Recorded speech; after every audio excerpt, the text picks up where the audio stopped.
Hello everyone, welcome to my channel again. And today we learn about metabolism. You know very well, but in this video, I also explain about the two types, that is catabolism and anabolism, and their differences.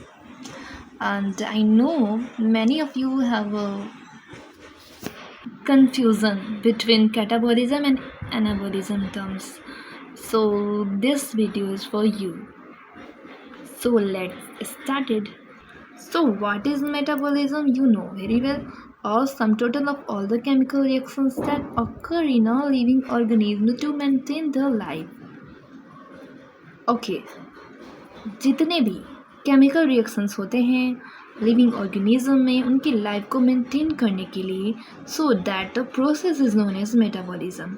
And in the do you know there is important line that is present in your NCERT textbook line. Okay, metabolic reactions occur in all living organisms. Yes, exactly. And metabolism is a defining property of life forms life. Okay, metabolism जो है वो एक defining property है life का. Means defining property क्यों है? क्योंकि जितने भी लिविंग ऑर्गेनिज्म हैं सब में मेटाबॉलिक रिएक्शंस हो रहे हैं, और ये होगा ही क्योंकि उनमें डाइजेशन हो रहा है, रेस्पिरेशन हो रहा है, तो उनमें कुछ ना कुछ तो केमिकल्स चाहिए होंगे. केमिकल्स से ही तो हमारे बॉडी बने हैं. बहुत सारे केमिकल एंजाइम से रिएक्शंस होते हैं. रिएक्शन से ही पहला लिविंग भी बना था, आप जानते होंगे. अगर नहीं जानते होंगे तो जान लीजिए. हाँ, पहला जो ऑर्गेनिज्म बना था कि लिविंग ऑर्गेनिज्म, वो कुछ केमिकल रिएक्शन से ही बना था. So this line is very very important, and you also see this in your NCERT class 11th chapter 1, the living world. And let's discuss about their types. Metabolism के types क्या होते हैं? There are two types of metabolism. First one is catabolism and second one is anabolism. And let's talk about their differences. So let's talk about the most confusing term, difference between them, and it is very very simpler. After watching this video your concepts are crystal clear. Okay, so listen it carefully and keep it in your mind. So what is catabolic reaction, or you say catabolism? Catabolism reactions, that is complex or big molecules broken down into simpler ones.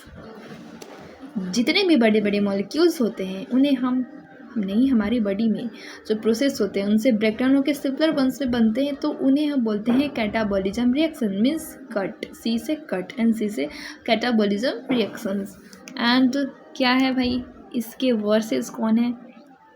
तो हम versus कर रहे हैं ना, तो मैंने versus तो लिख दिया, catabolism reactions versus anabolism reactions. तो एनाबॉलिज्म की क्या कहानी है भाई? तो simpler molecules combine to form complex molecules. और यहाँ पे तो उल्टा ही हो गया. सिंपलर मॉलिक्यूल्स जो होते हैं वही कंबाइन होकर वो बड़े बड़े मॉलिक्यूल्स को फॉर्म करते हैं, और यहाँ पे उसका जस्ट अपोजिट होता है. फिर नेक्स्ट जो पॉइंट है वो है इसका प्रोसेस क्या होता है. प्रोसेस को क्या बोलेंगे? वैसे तो कोई प्रोसेस नहीं, मीन्स इस प्रोसेस को बोलेंगे क्या, समझने के लिए लिखा हुआ है डिग्रेडेटिव प्रोसेस है. मीन्स हम डिग्रेड कर रहे हैं ना, तोड़ रहे हैं बड़े मॉलिक्यूल्स को छोटे मॉलिक्यूल्स में.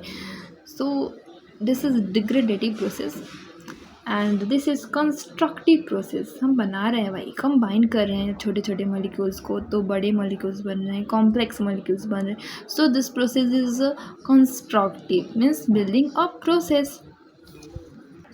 Next point is energy release, and in anabolism energy is consumed or required.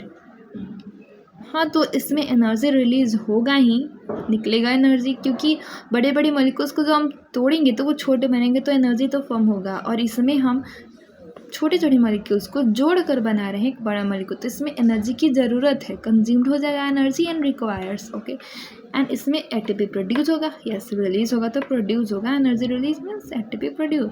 And what is the full form of ATP? मैं बता देती हूँ. वैसे तो एटीपी का फुल फॉर्म है adenosine triphosphate. And in anabolism ATP is utilised. So let's talk about their example. Example है catabolism का रेस्पिरेशन। मीन्स ग्लूकोज जो होता है, ग्लूकोज C6H12O6 वो ब्रोकन डाउन हो जाएगा और वो क्या रिलीज करेगा, CO2 एंड वाटर। तो ये रिलीज कर रहा है टूटने के बाद, टूट रहा है ना, कट हो रहा है, तो डेट इज़ कैटाबॉलिज्म रिएक्शन। समझने का बहुत ही आसान तरीका, कट से आप समझ सकते हो कैटाबॉलिज्म रिएक्शन, जहाँ भी ब्रेक हो रहा है और सिंपलर वंस में बन रहे हैं, that is catabolism reactions. And anabolism reaction का क्या एग्जांपल है, जस्ट इसके अपोजिट सिंथेसाइज होगा, वहाँ ब्रेकडाउन हो रहा है या सिंथेसाइज हो रहा है, तो फोटोसिंथेसिस यहाँ प्रोसेस होता है इस एनाबॉलिज्म रिएक्शंस में। तो ग्लूकोज जो होगा सिंथेसाइज्ड होगा और CO2 और वाटर को क्या करेगा, सिंथेसाइज करके बना देगा।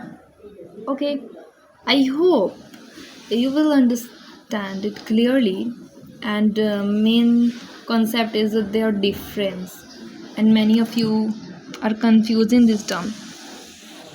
तो मुझे पता है कि बहुत को समझ में आ चुका होगा, बट एक बार आप रिवाइज कर लीजिएगा, आपको बहुत अच्छे से क्लियरली कॉन्सेप्ट समझ में आ गया। अगर आप इसको समझ के पढ़ोगे तो आपको ज़रूर समझ में आ जाएगा। Thanks for watching. Please like, subscribe and share to needy one, and please comment also which topic you need. I will help you. Okay, thanks a lot.